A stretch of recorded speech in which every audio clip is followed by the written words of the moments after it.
G'day, Stu here from UAVfutures, and today we're going to be reviewing this. Is that in shot? Let's hope so. Anyway, what is this? This is the Eachine E010, and this is pretty much the Blade Inductrix clone. Now, this is a tiny little brush quadcopter. It's got some ducks on there. It's super efficient, super light, and a lot of people have been turning these things into a tiny whoop. So what we're going to be doing, we're going to be sticking it on the bench. That's enough me mucking around. We're going to be sticking it on the bench, giving it a bit of a review, and then in a later video, we're going to be sort of turning this into a tiny whoop clone. Anyway, I'm super pumped, super excited. Let's get started.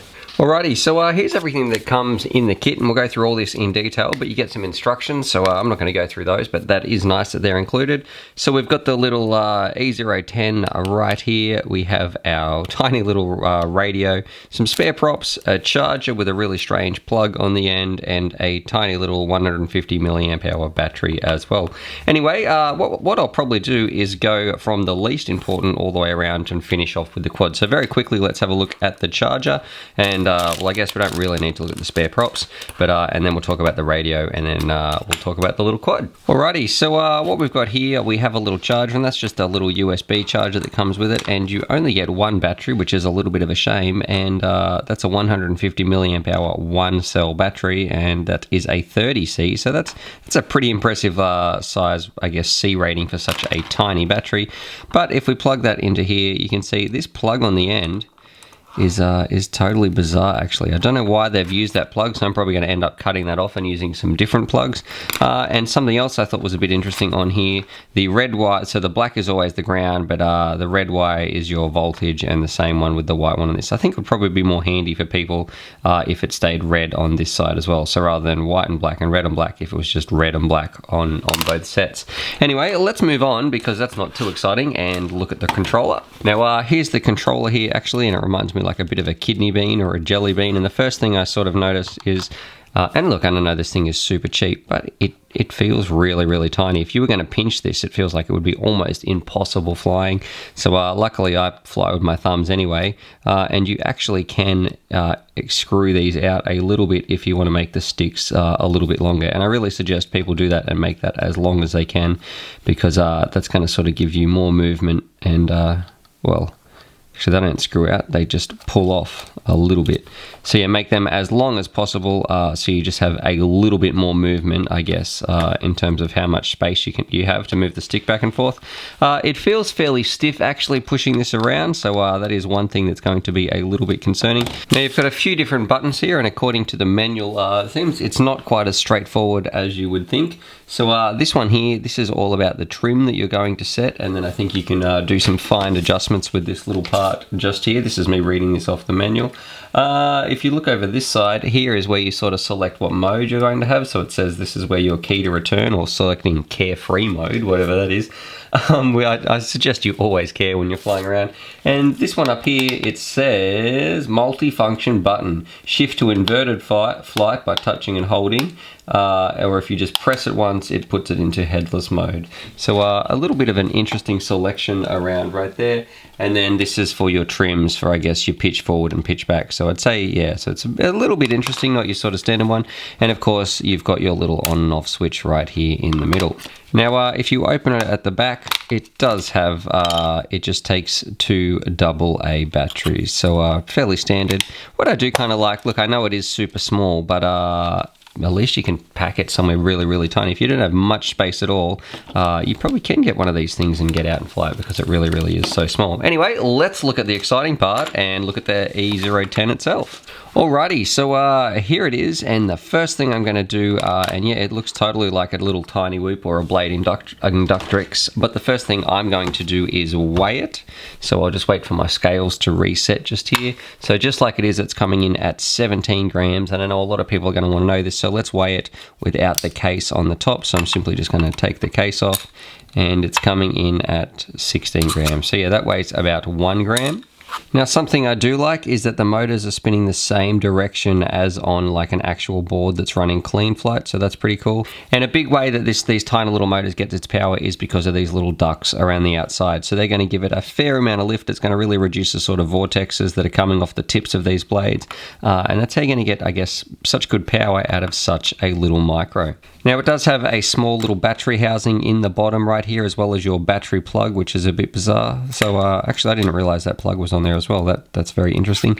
It does use these 4 little sort of motor caps for feet, so you make sure you're not landing too hard because you don't want to be wrecking anything. But then again, it's less than 20 grams, so that shouldn't matter too much. On the top here, this is probably the interesting part that people will be wanting to know. So it looks like it's going to be very, very easy to swap our motors out because you've simply got them just here, 1, 2, 3, 4, or motors 1, 2, 3 and 4. You can see that very, very easily there. So that's going to be a cinch. If I want to solder in some new more powerful motors, I can put those in. What I'm probably going to do, and you can see right here, is solder in a totally different power lead, and I'll possibly take off this plug because I don't have any batteries that use this plug except for the one that came with it. So for me, I'm going to be soldering in my own ones just here. So I'll connect those up to these 2 pads. I think, which one's your positive? Let's have a bit of a look. So, excuse me. So the one on this side is your positive and this one is going to be your negative. Now it is secured to the frame with these 2 screws at the front, 1 screw, oh no, 2 screws, one just there and one sort of, I guess, in the middle.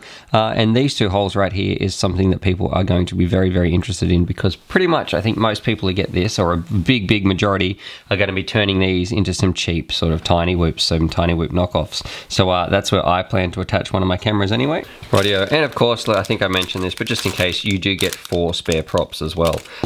So that's a bit of a, I guess, a very, very quick overview of what actually comes when you get this. Let's take it out and have a little bit of a fly. Now I will be doing another video how I do turn this into a tiny whoop or a tiny whoop clone, but as it is, this is I guess just a review of this little unit itself. So we're going to take this out and I'll give it a little fly around the house in the backyard and see just how it goes. Alrighty, so we're about to fire it up right here. So it just takes 2 AA batteries in the back. We'll put those in and then we'll set about setting it up and arming it. Oh, there we go, it's turning on. So you just got your little on-off switch. Turn that on, or is it? Yeah, that should come on. Plug your battery in your quad. There we go. Now, there we go. And then to arm the thing all the way up on the throttle, and then all the way down. Righty.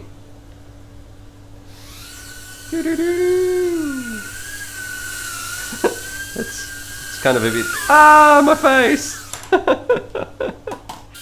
Alrighty, so here it is drifting around, and it's a pretty nimble little thing. It definitely does get up some speed, so that was probably flat stick forwards and backwards, which is not too bad for such a tiny little quad.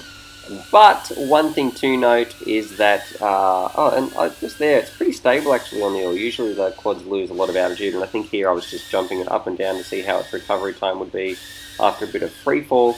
But it does not have acro mode, so it is just stuck sort of in that self-leveling or angle mode, whatever the one is, not acro or rate mode, just your sort of standard one where you'll just tilt it to about 45 degrees and it won't go any further, and when you let go of the sticks, it will just go back to leveling itself out. Now I'm not too concerned with that. It would be great if they just had a little acro mode switch, that would be fantastic, but all in all, I have a little crash here, so I just hit the ground actually, so I walked over to see if it was okay, as I smashed into the door, and it was totally fine, so it wasn't too bad at all. But overall, a really, really fun, stable little quad, probably perfect for beginners, or maybe some kids, or just anyone who wants a bit of FPV fun. There I didn't have any hands on the radio whatsoever. Mother, yo! With pizza! Woo, pizza! So there it is, there's my part 1, or I guess my review of the Eachine E010, and I gotta say, for the price, I think this thing is fantastic. It is a bit of a clone, which is unfortunate, but for the price, like, I mean, whatever it is, $18 or whatever, this thing is awesome. So no, I'm going to be having a lot of fun flying this thing around the house. In a later video, what we're going to be doing, we're going to be turning this into a tiny whoop clone. We're going to be sticking a camera on the top and doing some FPV around the house. And a massive shout out to Banggood for sending this to me. I know they've got like a bit of a big sale on or something, so I'll leave a link to that in the description as well, so definitely check that out. But subscribe for more FPV related content. I'm going to go have a blast with this thing, and as always, happy flying!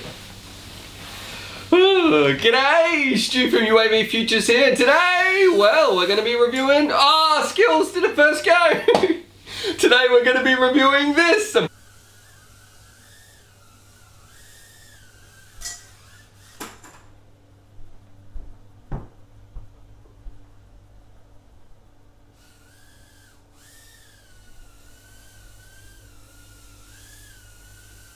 See just how stable it is. That's pretty good. No controls there. Woo!